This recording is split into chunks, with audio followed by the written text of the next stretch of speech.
Welcome to the History Nerds Now podcast. I'm your head nerd, Brendan. Thank you so much for being here. Returning to the podcast, Martin Dugard. Listen, if you haven't read Martin's stuff before, he's the perfect gateway drug. That's what I keep saying. You don't think you like history, you think it's boring, you read his books, and all of a sudden you realize that this stuff is great. His new book, Taking Midway, it's Midway Island. It's the Battle of Midway, World War II. Need I say more? No, I don't think I need to say more. How about I shut up? Let's talk to Martin again. And here we are once again with author Martin Dugard, Taking Midway, Naval Warfare Secret Codes, and the Battle that Turned the Tide of World War II. Martin, thank you so much for coming back. Brendan, it's nice to be back. Love that t-shirt. The listeners can't see it, but I love the t-shirt. Yes, I keep telling the listeners we'll have merch sooner or later, and one day maybe. Maybe like 10 years after the podcast stops. I don't know, but we'll get on it. All right, so listen, it's the Taking series. Taking Midway, what made you decide Midway is going to be it? How does this become the subject for the latest Taking? I don't really feel like I finished Europe. I still want to go back and revisit Anzio and the fall of Rome and all that stuff that happened just before D-Day. But it seemed like a good time to take a little breather and go to the Pacific. I didn't want to do Pearl Harbor. I've written about Pearl Harbor before a couple of times. There's a lot of moving parts, but at the same time, it didn't really feel fresh to me, as gruesome as it was. It just felt I needed to look at something with a new eye, and an editor suggested Midway, but then what really kind of hooked me was all the stuff that happened on Wake Island that was kind of part of the Pearl Harbor thing that nobody really talks about. And then I knew I had a bigger story to tell, something I know there have been a lot of Midway books, but I needed to come at it and find a new angle, and I think that helped me find something fresh. I feel, too, as far as the Taking series is concerned, like this is the Navy book right now. While, of course, as a West Pointer, I'm not a fan of the Navy. They do deserve their own book, and it feels like this was your chance to really put this stuff on the boats and tell the story. As you know, my son's a Naval Academy graduate. Yep. So, I don't hold that against you. I think you should appreciate that. But actually, so my son is stationed on North Island and down in San Diego, and I go down to visit or something like that. We go to Little Italy or we go watch a ball game. But, the USS Midway is there. And that's also where the other carriers in the fleet, the West Coast fleet, are there. And they're huge. I mean, but at the same time, to walk around the Midway kind of helps you fall in love with aircraft carriers. And I had the thought, when you tell the story about Europe, you tell it through the generals. You have Patton, you have Eisenhower, you have Montgomery, Bradley. That's the story because those are the personalities that mold it. But I have this theory that it's the aircraft carriers, the character of the aircraft carriers that actually molded the war in the Pacific because they all kind of come to life in a different way no matter who's in command of them. And obviously Nimitz is pulling all the strings for the fleet, but once you start looking at all these different carriers, and it's just, they're living, breathing organisms, and they look so huge, and you can't imagine that they could sink in a battle. And that's the story right there. I have spent many days. One of my favorite places my father took us when we were younger, living just outside of New York City, was onto the Intrepid. Yep. That was one of his favorite go-tos. And you get up there and you just kind of like, this is super cool. And then I would always think about, but if I'm out in the middle of the Pacific Ocean, I don't feel great about this situation. But maybe that's just why I didn't end up in the Navy, because that just seems like a horrible idea to me. You know what's funny is I was in New York back in February, and I had never taken the time to go to the Intrepid. And it was super cold. I had the day to myself, and I thought, I'm going to go see the Intrepid. Because, I'd been to the Midway. I'd spent so much time learning about ships. And like early in the book, I referred to the place where people sleep as a bunk. And a Navy buddy of mine who's got a Purple Heart said, can't say bunk, it's wreck. And people will spot you right away as somebody who doesn't know their ships. So I spent all this time getting immersed in the ship. So to walk across town and to go to the Intrepid, it was just one of those really cool things. You kind of know if it's a flagship where the admiral is and where the captain of the ship is and all those kind of things. And it's almost when you tour it after you've researched it, it's going to sound really weird, but it's like you're seeing an old friend. Like the Intrepid was never involved in something that I've written about, but when you walk through these things, it's like, oh, this is what an aircraft carrier looks like and feels like. And you've got wires going everywhere, and you've got elevators, and it's a unique thing. And plus, they have a space shuttle on the Intrepid, which is pretty amazing. It is pretty cool. And I like what you said there about like meeting an old friend, because it's something for history nerds that especially when you know the history of something and you show up, you just, and call me a dork, I'm fine with it. You feel it. You have that feeling of that you've met this person or you've seen this thing before because you've read about it and you have it in your head, and then you build it up and then you can see it and you could say, oh, that's what it was in my head, or it's different from that. Exactly. And you can really start to kind of build even more on top of what you already had in your mind. Well, the great thing about having the USS Midway an hour south of me is that on days where I was just going to, you hit a research roadblock, I could actually drive down there and pay my $30 or whatever and walk through the ship and tour different parts of the ship. It really informs your research to have a living, breathing aircraft carrier there, because no one's going to let me wander around the decks of the Nimitz or the Abraham Lincoln, but I can walk around a 1945 aircraft carrier that I'm writing a book about its origins. As well, it was commissioned. It was actually commissioned. It became a real ship just after the armistice was signed to end the war. I never actually saw action in World War II, but it was of the World War II, and it had improvements to it that were not available in 1942 during the Battle of Midway itself. Things changed because of that. Like an armored flight deck. A silly little thing, but it means everything. Now, you just said the word origins, so I want to go back to the origins of Midway Island, when it first became important. And listen, I love the book. The first part where you go back to the history of Midway before all of this happens is actually my favorite part. So let me just tee this up for you. Why is poop important to Midway Island? Can you please explain that one to me?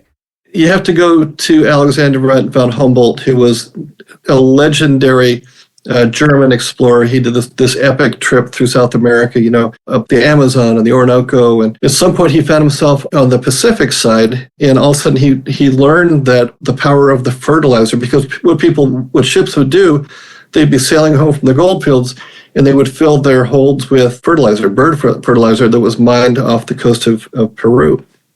And so he took it back with him to Germany, and they did some kind of chemical test on it, and they found out it was actually the best fertilizer in the world. Farmers used it with amazing things for their crops.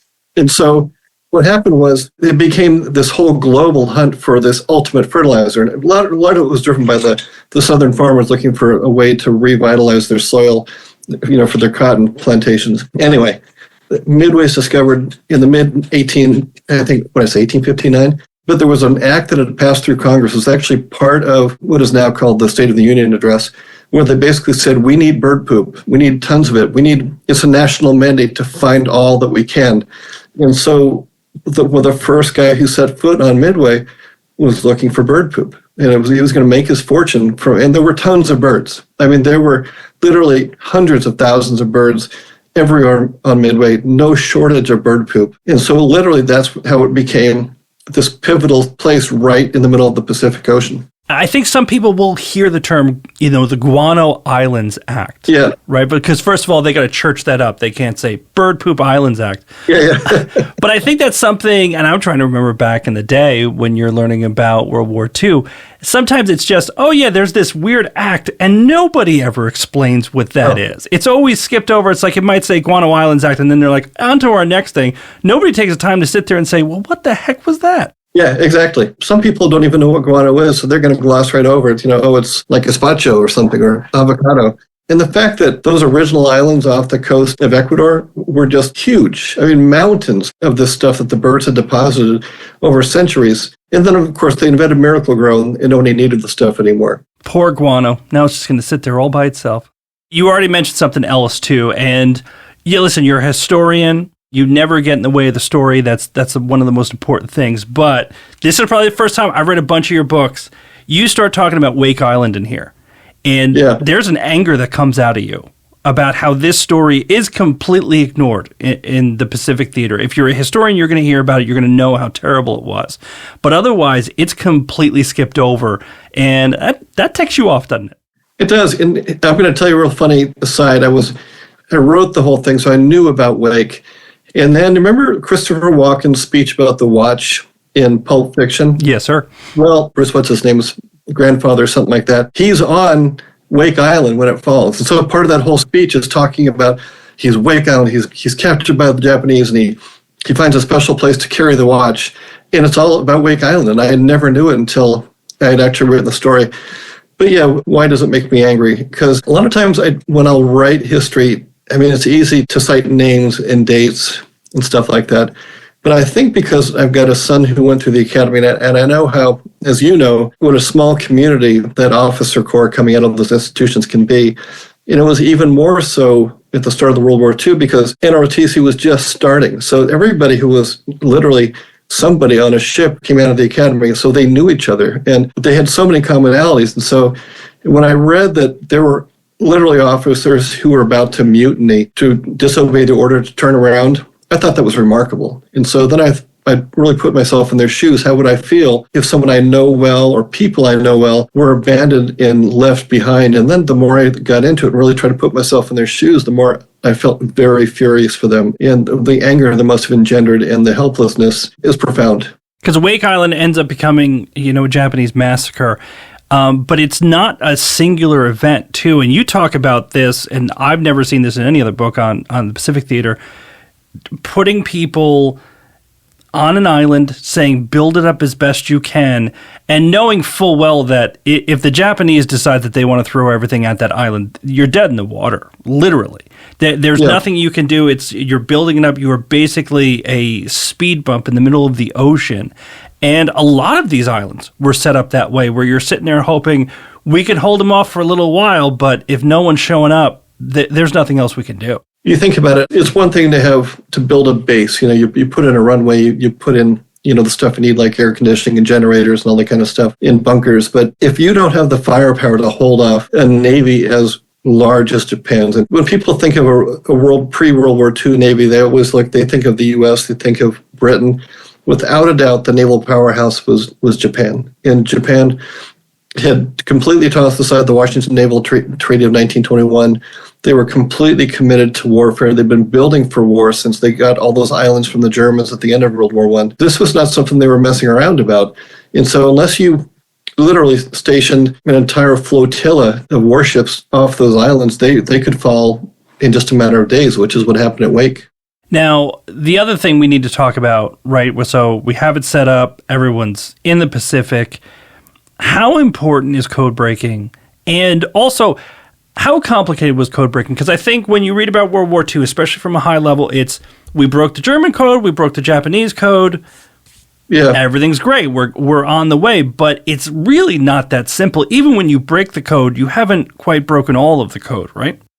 Well, and people keep changing codes, and that's part of it too. And I don't know how they did it. So, Joe Rochefort, who was lieutenant commander in charge of code breaking in Pearl Harbor, they had this little dungeon underneath one of the buildings there, and they would just sit there and analyze pieces of data. And they had a computer there, but it was a very primitive, old-fashioned punch card computer. But when you think that the Japanese had a code book that had so many hundreds of thousands of variations of different words and different connotations were paired together, it's a big deal. And, everybody was trying to break everybody else's codes.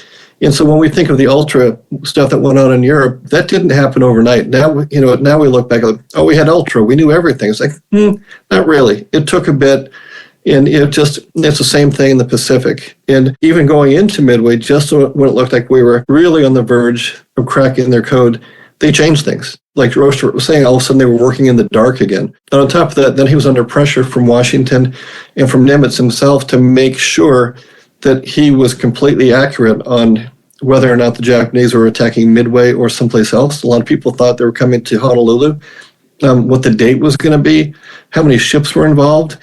I mean, that was just really, it would drive you mad. I don't even know how they would do that because they would disappear in there. I think it helped that most of them their wives had left the Pacific, to go home for safety.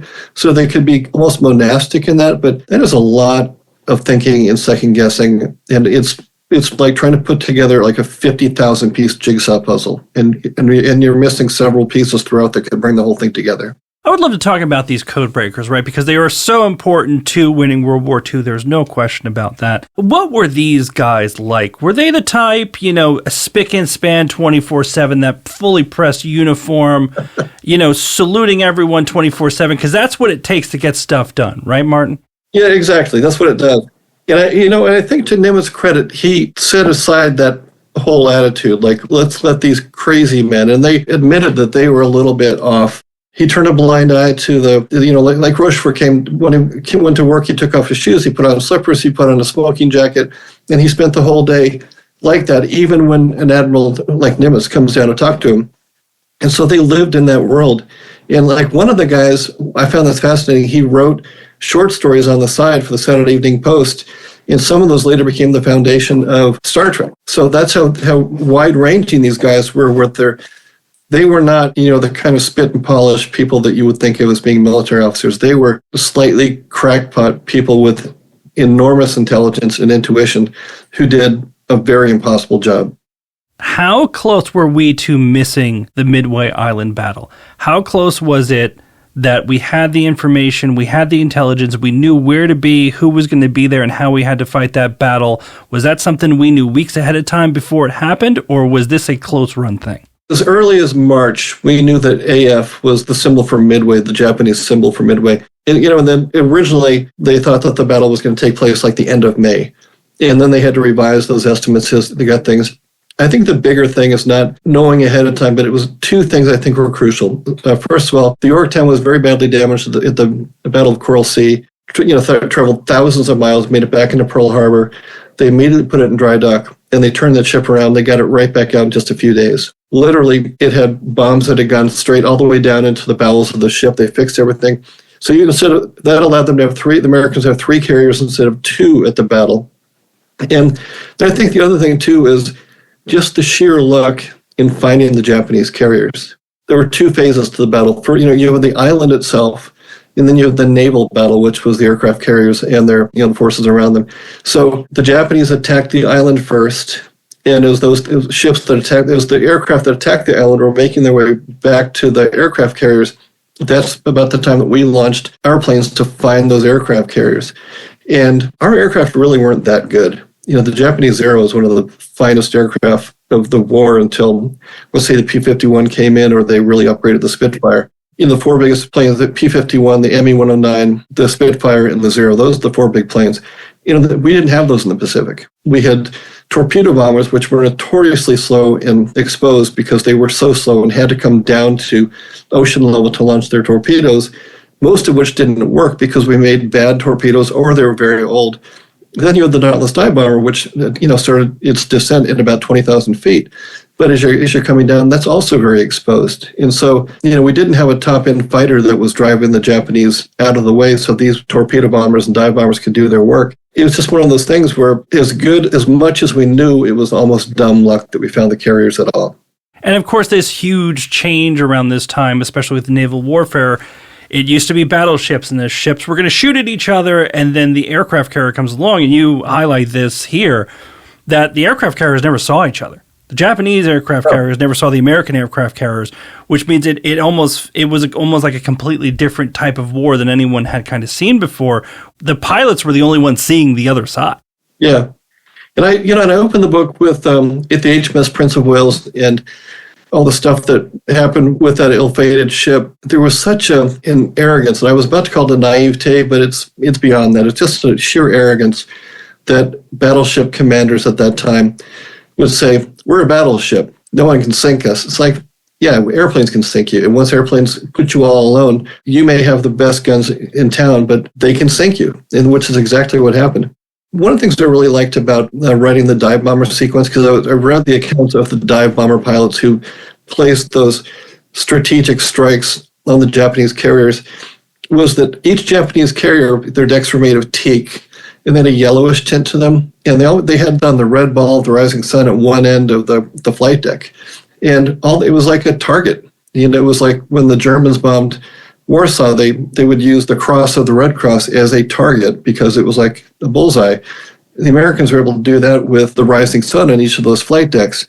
And the pilots were talking about how they would bomb it. And because they weren't armored flight decks, they were wooden flight decks with a little bit of metal underneath. They could drop a bomb. They could watch it puncture through. Then they could watch all the munitions and the airplanes and the fuel on the hangar deck right below the flight deck. So you have the flight deck as your uppermost deck. The hangar deck is right below it. And they watch those things not just explode, but the actual flight deck peel back like a can opener being opened. Just that metal just peeling back and flame shooting 300 feet in the air. it must have been an amazing sight. And we talked about this. Every middle school kid knows. Midway is the turning point in the Pacific.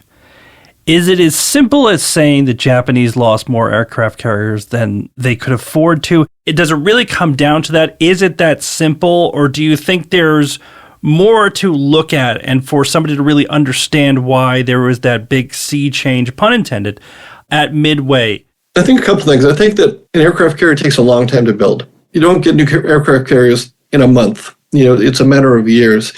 And remember, too, one of the reasons the Japanese went to war in the first place was they needed things like steel, they needed oil, they needed rubber. All those things that go into the building of an aircraft carrier, they didn't have a lot of that. So it wasn't like they could rebuild an entire fleet, even though their naval base by Hiroshima was one of the biggest in the world, just a complete naval complex that went untouched until very late in the war. They just didn't have the material to build it, but they also lost a lot of airplanes and pilots. And unlike the U.S., which if a pilot flew for a while, they would rotate them back to the States to train other pilots and show them tactics. The Japanese kept the same pilots from Pearl Harbor in through Midway, and they never went home. And the difference this makes is it takes a while to train a pilot, just like it takes to build an aircraft carrier. So if you're losing your top pilots, the most skilled pilots, I think about all the guys, if you're sinking 4 aircraft carriers at Midway, and think about all the pilots who didn't have a place to land. They lost their plane, they put down, a lot of them drowned, some were picked up. You're losing all of these people prematurely, and that makes a difference. So Japanese air power later in the war was hardly what it was, for Pearl Harbor and even before in China. As you're doing your research, if I could magically send you back in time and you could talk to one person from this book, who would it be? It'd be Nimitz, because he's one chill, I was about to use another euphemism, but chill guy. I came across something in my research, he was on Hawaii. His wife was home. She was a Navy wife. She was used to being home alone, but he would decompress and get away from Pearl Harbor and go to the other side of the base. And a friend of his had a house on the North Shore, and he would just go hang out on the beach whenever he could get a little break, just to get his sanity back. And when you look at him, he had these deep blue eyes, so people would call him, the man with blue eyes. It was very, it was a common thing. But he had insomnia, he had stomach conditions. I mean, can you imagine the weight of commanding the entire fleet? And basically the whole western seaboard of the U.S. is dependent upon you doing your job right. And meanwhile, you have all these amphibious invasions. Nobody even talks about this, but MacArthur was in charge of the Army. You got Nimitz in charge of the Navy. MacArthur had such a huge ego. You never hear about Nimitz having a scuffle with him or a spat or basically trying to throw his weight around. He just got the job done without drawing attention to himself. And he must have been a very unique individual. Yeah, every time I hear MacArthur's name, just, oh man, the amazing ego. Absolutely amazing. Yeah. There isn't enough podcast time to go over that kind of ego.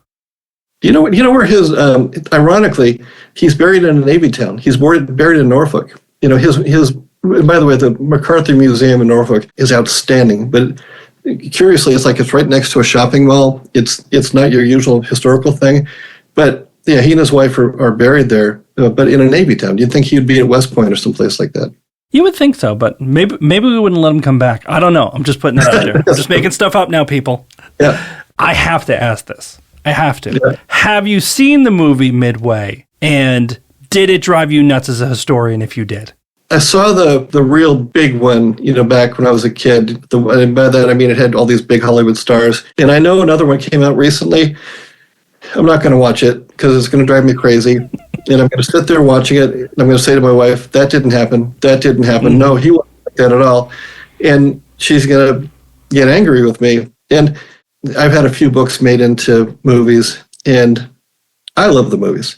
But they're so frustrating because when I wrote Killing Jesus, and the guy who wrote the screenplay called me up, he goes, I've got some really interesting ideas about this guy that we could fit into the story. I go, it's the Bible. Okay,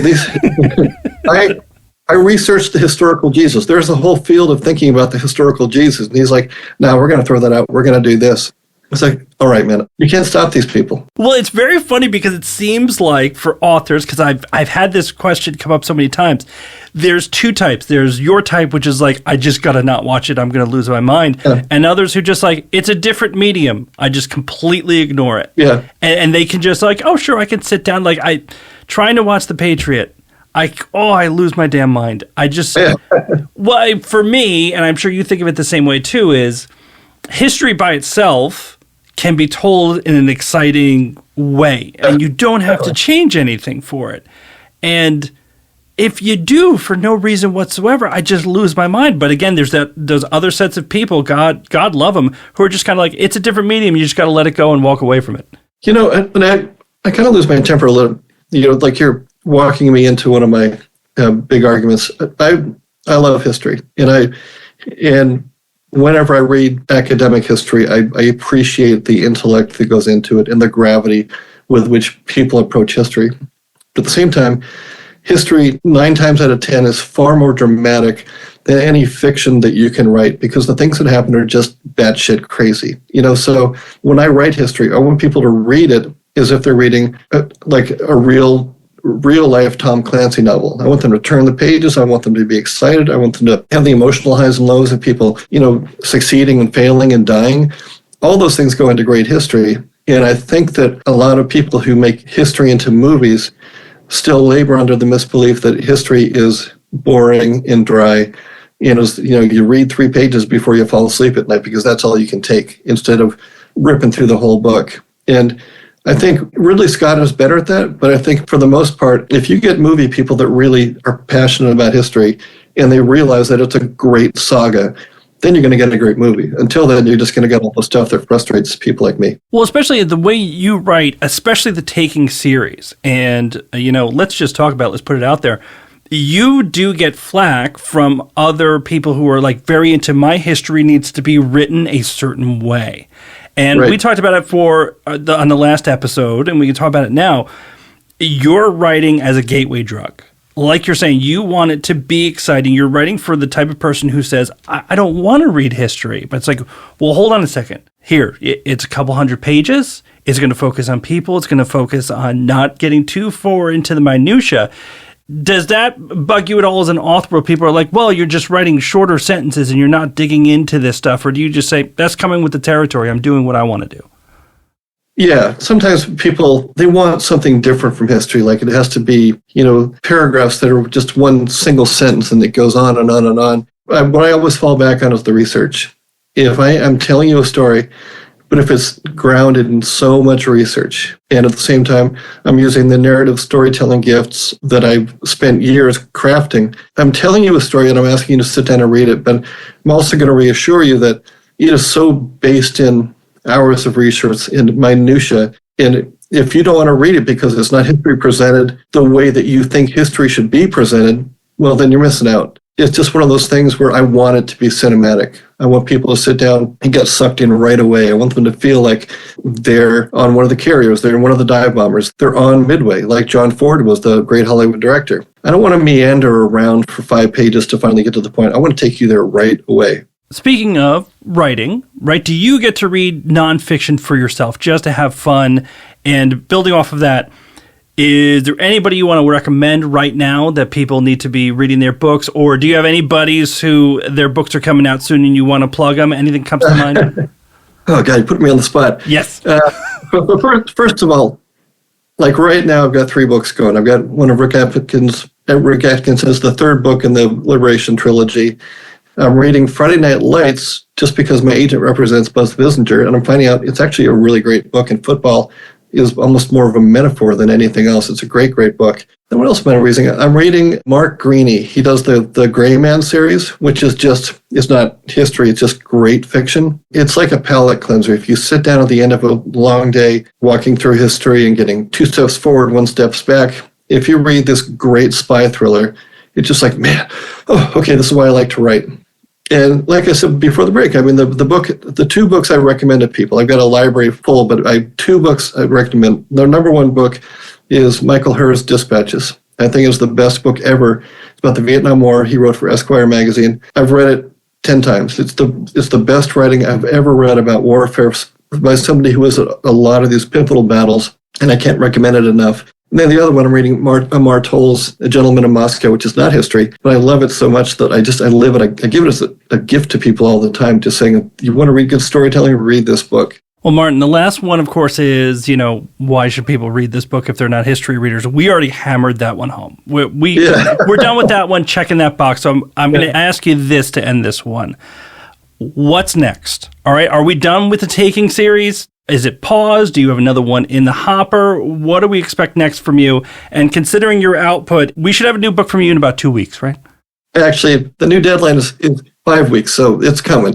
I'm taking a little break. I've been looking around the room. I've written about everything from, like I said, Jesus to the Lincoln assassination to the Revolutionary War to Patton. And I love that kind of action history. And I love the Taking series, and it is on pause, just if only because I feel like Midway is really, really good. Sometimes you write something really good, you go, man, I love this. And then, you move on to the next book and you have to say goodbye to that.